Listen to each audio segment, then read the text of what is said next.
when a killer vlogs his murder. All right. So how do you feel, Kayleen? We haven't done the part that I'm not looking forward to. My husband's great. He really is. He's very respectful to me. I mean, he spoils me. He takes care of me. I'm getting pretty close to that time. This is what I got to do. I don't even question it anymore. At this point, I don't know what's going to happen. Wait, what? I may get caught right away. I mean, I could basically be dead in 2 weeks or 3 weeks. I don't know. It's all up to chance. What's going on? What the fuck? Hey guys. Nice, look at all that smoke. Oh my gosh. Though and his YouTube family didn't yet know it. Wait. And YouTube did it flag this? Wait, what is going on? What? Something was off with Peter Keller. What follows is found footage that just might be some of the most disturbing recordings ever filmed. Documented like a YouTube video, the video diaries Peter created provide a rare glimpse into the mind of a killer and document how something that may have begun as an innocent hobby ultimately manifested as unbelievable cruelty. Sit there and think about stuff.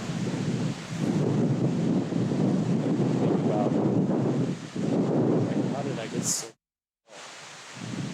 The majority of the following footage has never been seen before. Oh. It has been analyzed by a licensed professional counselor. Okay. Looks like everything's working. Just checking the camera out. Since it's the first time watching myself, I hate watching myself. It's like, man, that's the way other people see me. So it's gonna take some getting used to. Yeah, bro, facts. Not used to talking into a camera. I don't like hearing myself. Let's see. So here you can look at the trail. There's not much of a trail. I try to keep it as hidden as I can, so other people will stay off of it, which has worked so far. It's pretty far out, so nobody's been up here yet. I usually come up with between a 30 and 40 pound pack. Every time I bring a load of something up, I'm actually starting to get a lot up here. Try to make it as easy as I can during the transition time. So far I've got a bed, blow-up bed, mattress, with blankets and pillows and clothes and stuff to keep me comfortable. So we'll see how long I last doing this. I don't know. Just what exactly Peter was doing in North Bend, Washington isn't yet clear. It's incredibly rare to have self-recorded footage of a killer, and is especially interesting in this case because the scope of Peter's chilling plans could hardly be imagined from the casual conversations he has with the camera.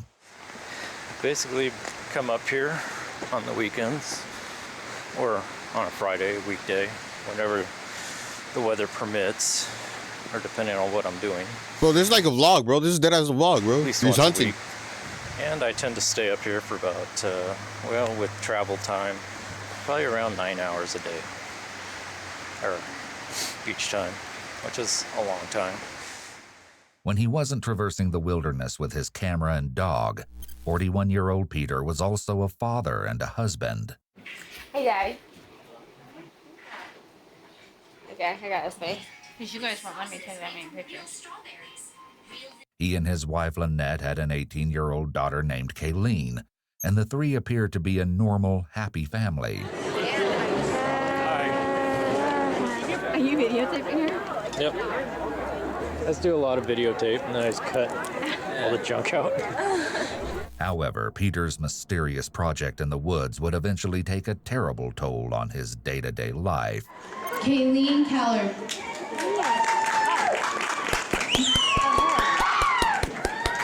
Right, so how do you feel, Kayleen? No more high school, yay! Feel different? No? You don't feel different? You got a new life ahead of you. Oh yeah, No yay! more freaking school. Oh, high school. Yeah, you got till tomorrow to get your stuff out of the house. So. No. He's staying with us forever. Sorry, Carson. Forever. Kayleen graduated high school just a few months after her father started recording his video diaries and was on track to start at Bellevue College in the fall.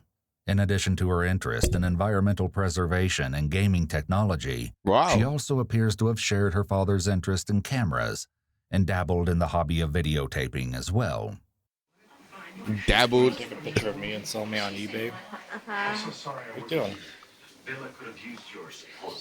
I came straight from the airport as soon as I heard. Yo, what are you doing, eh? Come on, Hello. Lynette also sometimes used the camera to film videos she uploaded to YouTube. Okay, there you go. Hi, everyone. Hello. My little puppy's looking outside. Hello. Okay, I got a Wow. lot of stuff to show you guys that Really? I'm gonna put in my store. I'm so excited. This is bag 2. And I had so much fun making these too. You guys got a lot of Yo, the products in camera these. quality is ass. When was this? Look at Dino. He just got a haircut a couple days ago. My husband was like, he's looking too scruffy.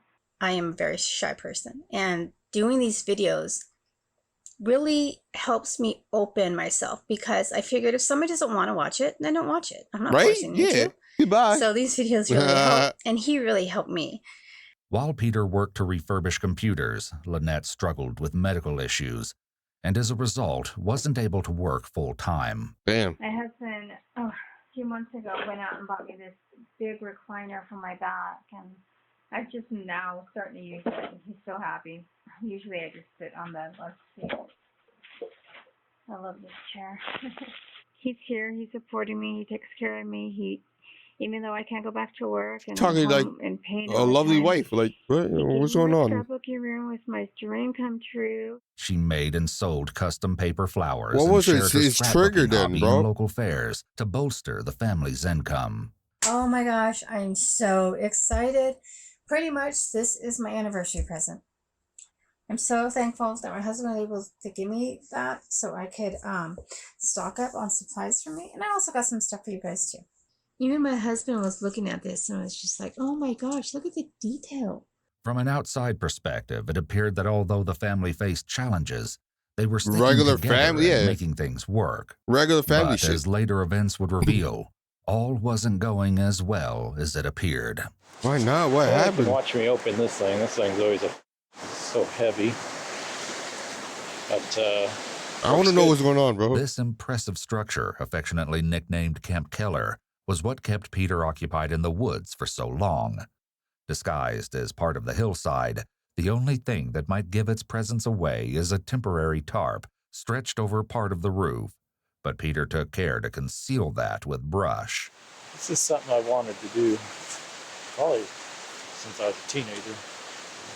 To make a home underground somewhere so I didn't have to live around people. One of my projects today is to take all this wood that I've cut up recently and stack it up, pull it down, so if somebody stumbles out here, it not as noticeable.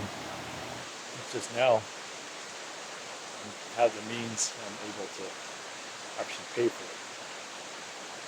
I've spent a lot of money on this so far, thousands of dollars.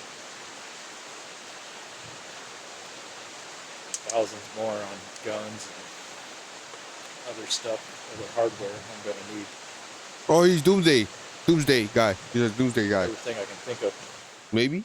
The bunker was a shocking feat of engineering, considering all of Peter's supplies were either gathered from the forest around him or carried in from his house, which was about an hour's hike away. This is kind of an outside look. It's my wood pile on this side.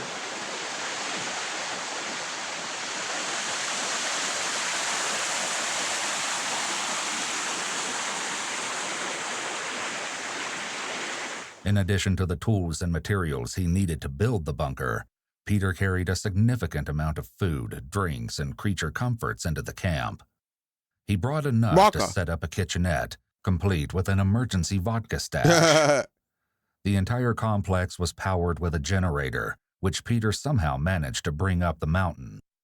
He even went out of his way to engineer a wood-burning stove made What out of the- an inverted metal garbage can.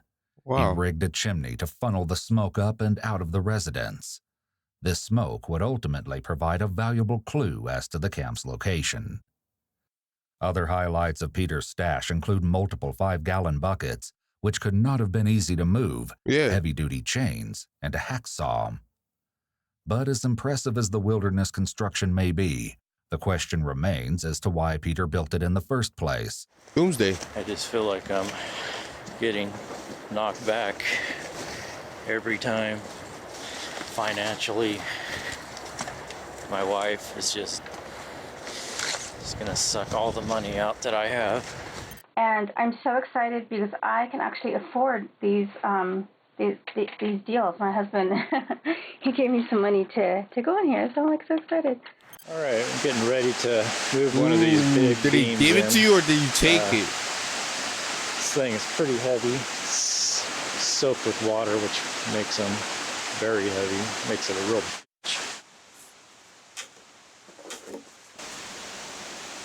Let's see. I met him when I was in high school, but I just, wasn't interested.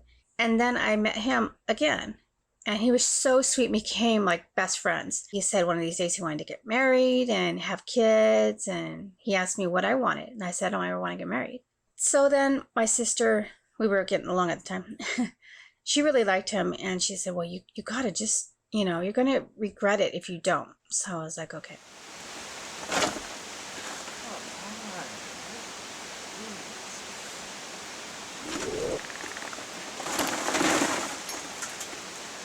Then 3 months later, he started talking to me about marriage. And I was like, "Dude, I told you I don't want to get married. Stop pressuring me. We've only officially been together for 3 months."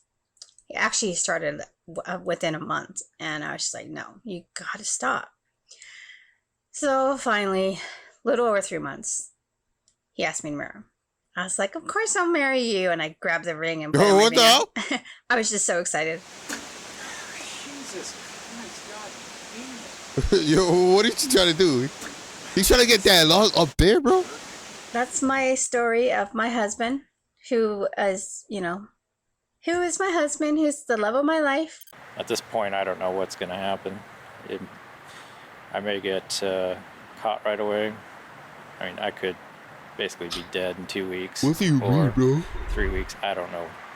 It's all up to chance at this point. So I don't think anyone knows where I'm at. But if they put it together, who knows? At this point, I have to take that chance. So. Oh, he ran it's gonna away? be a point of, go as far as I can. I do have my escape, and that's death. And I'm okay with that. So I'm getting to the point where just trying to live and pay bills and live as a civilian and go to work. He's a great guy. He stuck around with me. I'm, some guys are kind of leave when you get that, it's part of your vows. But anyways, I don't want to get on to that. It just freaks me out. It's actually more comfortable for me to think about living out here, robbing banks, pharmacies, just taking what I want for as long as I can. At least it'll be exciting. It won't be boring.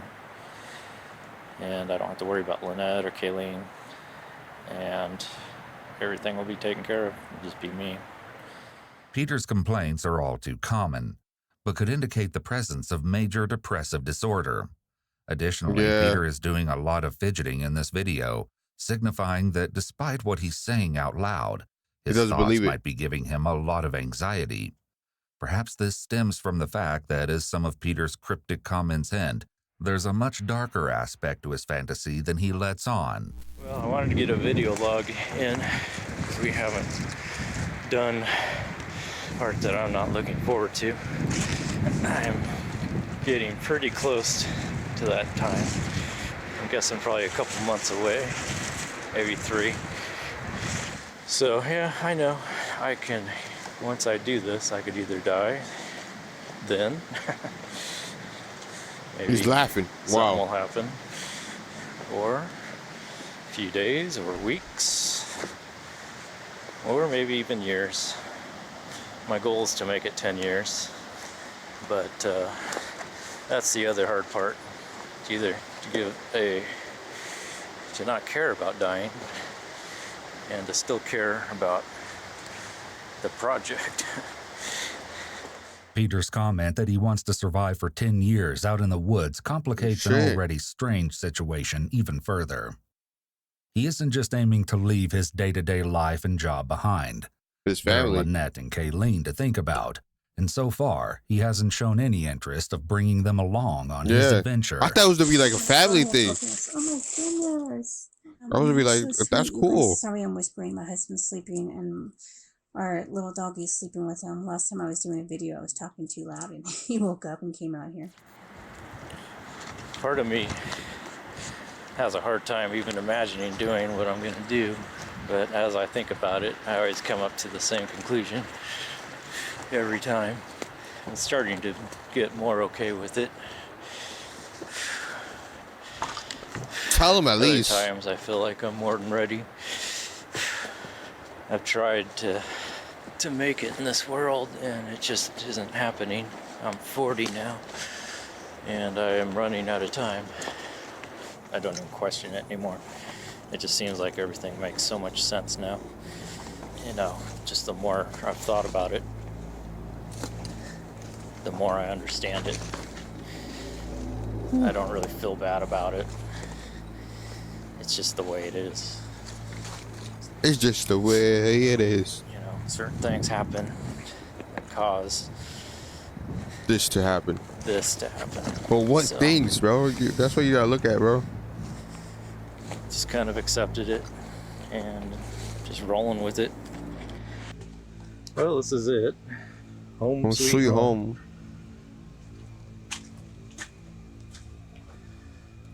Got the lantern going so you can see a little bit, not a lot.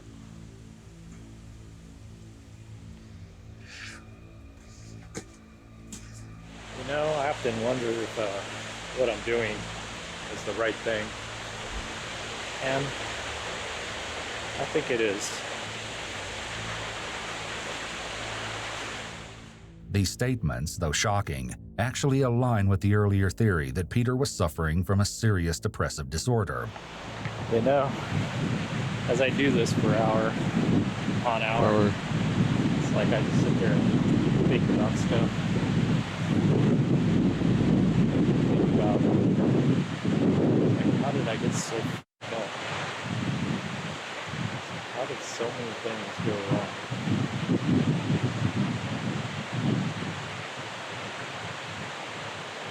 I don't think it's all my fault. I think it's more my upbringing, family life. I was just too ugly. Nobody cared.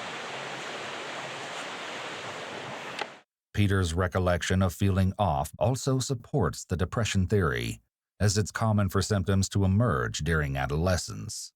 Additionally, it's known that individuals with unresolved trauma can become stuck developmentally. This could very possibly be what happened to Peter, as he previously mentioned that he'd wanted to build a camp like this since he was a teen. If he became emotionally stuck at that point in his life, it could explain his apparent resentment for his family, along with the continued desire to depart from society. Yeah, basically. I would do it too, not a lie. I would do it too, but like, it's too lonely. I look at it and then I was like, nah, bro. It's too lonely, bro. I gotta bring some people out there. If I'm gonna do it. Been coming to terms, realizing just how pathetic I am. That's why I look at towns. And there's just no hope. But it's tough. Wasn't interested in anything anymore. Couldn't motivate myself. All I did was work on this. This is the only thing that would make me feel better. But I think I've come to terms with it. Terms with what, bro? starting to feel better now. Not quite sure why exactly. If it's just that I'm getting this further along, or maybe I've just come to terms with what I am, my situation, and kind of working through it. You know, I've tried. I always keep going back to the same person I am.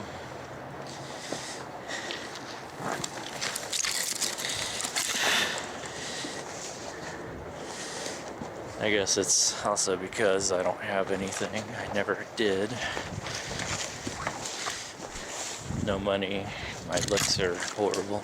My husband actually gave me some money, and I was going to go out and buy some of these, but I'm going to go buy ink instead. Oh my gosh. So awesome.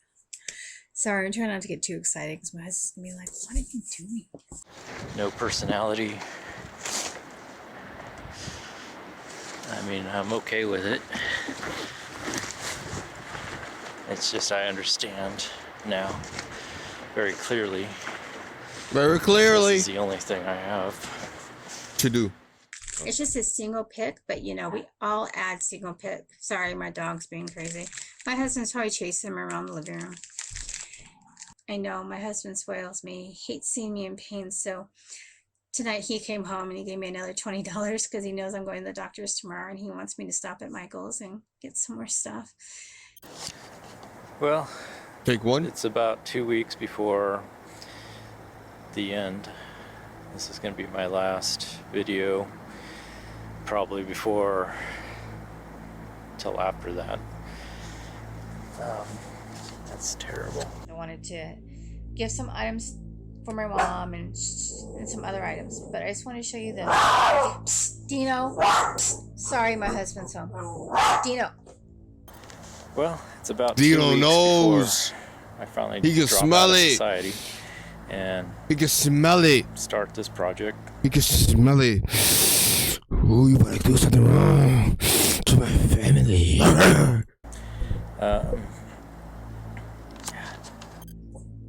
Sorry. The cute little puppy, right? So these are the items that are in there now. They're hard plastic. Stop. He knows. Well, it's about 2 weeks before we finally drop out of society, fully commit to this. This is probably going to be my last video till after that. Oh, here we can see that Peter actually does retakes instead of being fully candid, like other videos suggest. This, along with the comments he's made about his appearance, seem to indicate that Peter cares deeply about how people view him. The retake suggests he's purposely curating how he appears to anyone who views these tapes. He wants to make the best possible impression. Again, this could tie back to major depressive disorder and childhood trauma. Teenagers often act as though they have what's known as an invisible audience. The idea that people are watching them all the time and judging their looks and actions. Shit. From what we see in the videos, Peter seems to still be acting like this at age 41. This type of behavior can also be found in individuals with narcissistic tendencies. The question of Peter's intentions would be one of the first mysteries police faced when they became involved in the situation on April 22nd, 2012. Okay. It was a quiet day in the mobile home park where the Keller family lived when, seemingly out of nowhere, several neighbors heard what they believed to be an explosion. When they saw flames coming out of the windows of the Keller home, the neighbors summoned the fire department. Firefighters swarmed the home, climbing on top of it, even as the blaze ate through the roof. They had no idea just how seriously they were risking their lives until later. Once the fire was doused and investigators entered the residence, they discovered Peter Keller was nowhere to be found. EWU spoke with Cindy West, a retired police sergeant who worked on the Keller case, in an exclusive interview. I was actually the public information officer, and I think it was a weekend, because I was actually heading out of town and I got the phone call. So I turned around, came back into town, and arrived up there in North Bend, and then the investigation started there. And as the investigation went on, it just snowballed from what the heck happened to wow, this is bigger than I think anybody thought at the start.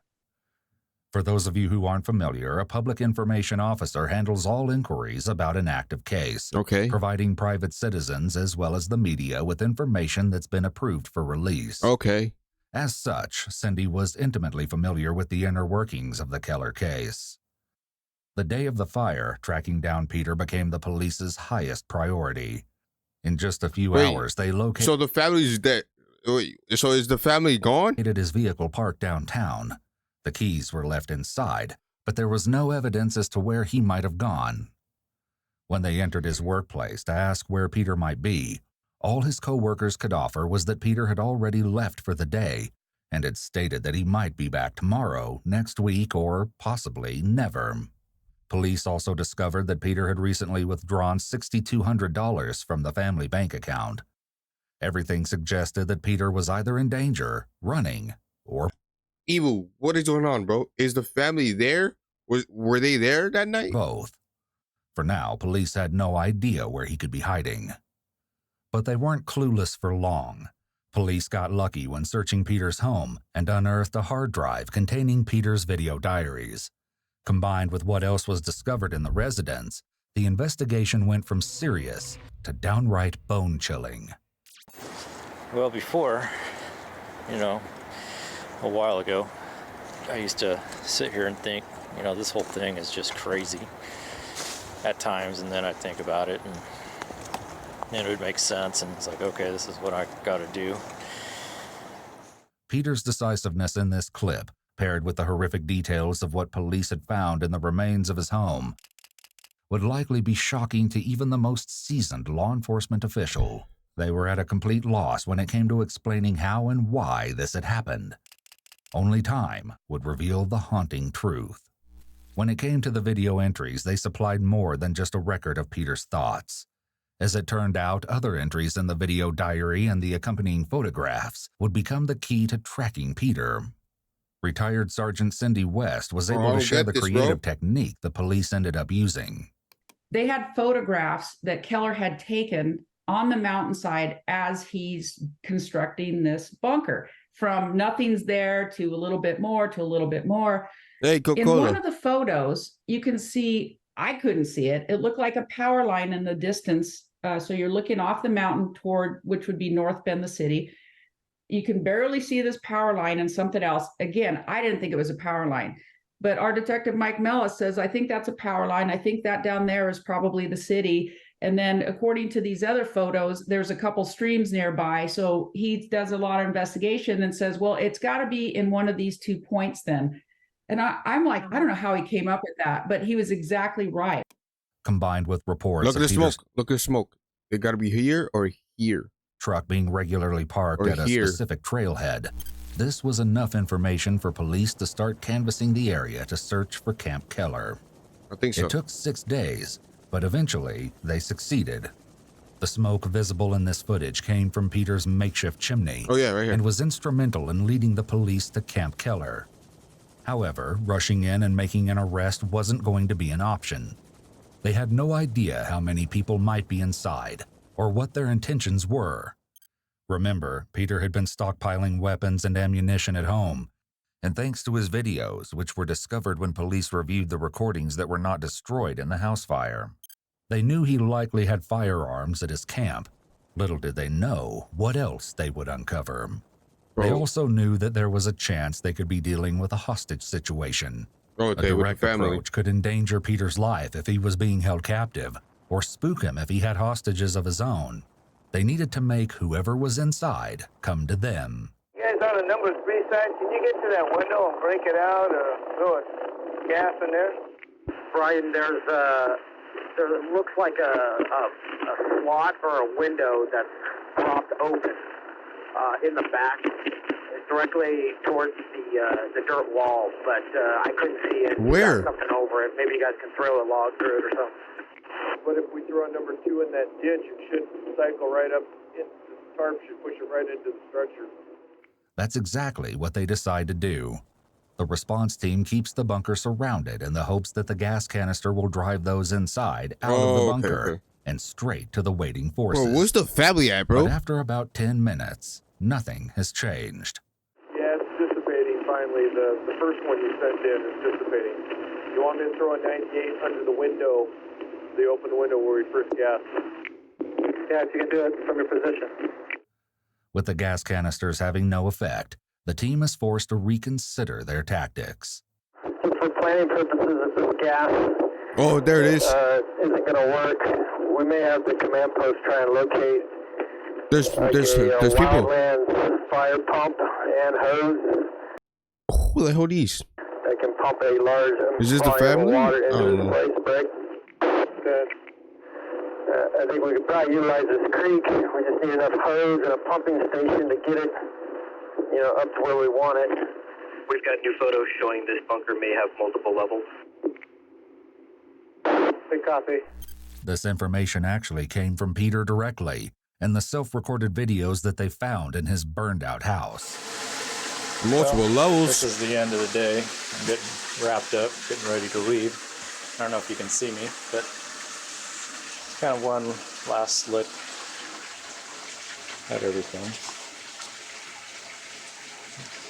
Yeah, zoom out, okay? I can't see. My fireplace, wood stove, whatever. Pretty dark.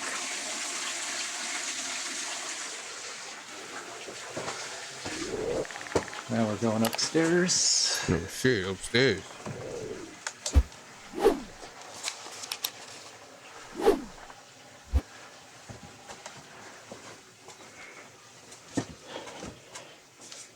This is where most of my supplies are.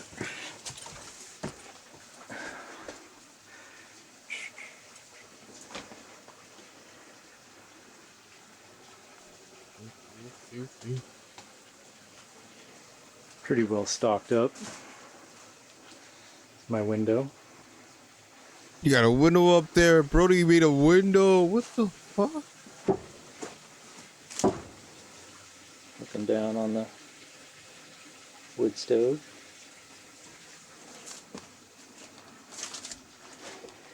And that pretty much wraps it up for the day. Finally, police resorted to throwing a grenade towards the bunker. Oh. When even an actual explosion failed to get results, police knew that they would have to be the ones to approach. After a full day of besieging the bunker, they decided to break through the roof. You guys go any slower? Why a house fire investigation demanded such an extensive response. As a matter of fact, it didn't. After assessing the situation, investigators concluded that they were dealing with arson, but that would all change when they made their way into the home and stumbled upon a disturbing discovery. Bro, it wasn't a subtle attempt either. The remains of a red gas can were found melted onto the stove, where it had been placed in a skillet to heat up until it ignited. Police found several other gas cans throughout the residence, boxes of ammunition, and a homemade explosive device. Oh, shit. Investigators could only assume it was meant to be triggered by the fire in order to destroy the house and everything inside. Had the fire team arrived just a few moments later, it could have gone off while they were on the roof, potentially costing them their lives. Police believed that this evidence was meant to be destroyed in the fire, along with the video diaries, but those items were hardly the most shocking thing they discovered. There were two bodies in the bedroom of the Keller home, untouched by the fire. Tragically, the bodies were identified to be those of Lynette and untouched by Keller. the fire. They had both been shot in the head. Nice. Nice, look at all that smoke, oh my gosh. Okay, make sure you don't touch this. Okay. Because this gets really freaking hot. It seems that what Peter's video diaries have been hinting at the entire time was killing his own family. No, but he said... has a hard time even imagining doing what I'm going to do. But as I think about it, I always come up to the same conclusion. Nah, but he said that they'll be safe and all that, bro. That's why I was like, wait, what is he doing? Every time. I'm starting to get more okay with it.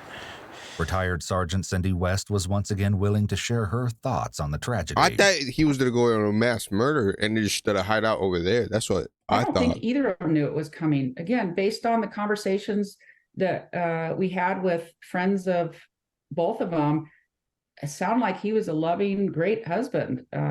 So I think they're both blindsided by it. And, you know, I don't know. This case just racks my brain.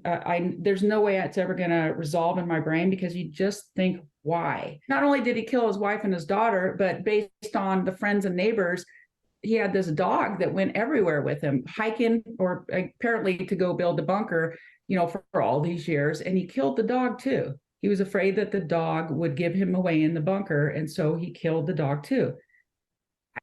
Again, that's why the dog was barking. There's no explanation. I mean, I get that he obviously had some sort of mental illness. Dipstick wasn't hitting the oil with him, but it just makes you shake your head. I've seen a lot of stuff in my career, a lot of bad things. You just shake your head about, you know, sometimes when things happen, but this case really, really got to me. Cindy shared with us what happened when police finally made entry into Camp Keller, and what they find inside the bunker is even more shocking than anyone expected. When it's shocking, bro. TAC 30, aka SWAT guys, discover the bunker, of course they surround it, make sure everybody's safe, let everybody know what's going on before they hail to him saying, hey, you know, come on out with your hands up, yada yada, all that. And it was just a short time after they initially tried to make contact with him that they heard a pop. So they didn't know, did he have an accidental discharge? Was it something else? They didn't know. When the walls of Camp Keller were finally breached, police discovered that Peter had stayed true to his word and ended his life when faced with capture, soon after the police surrounded his stronghold. Perhaps this was Peter's only hold on, all that work for nothing? All along. He wanted to achieve this teenage fantasy of living out underground in the woods before he died. But he had no end game other than his own death.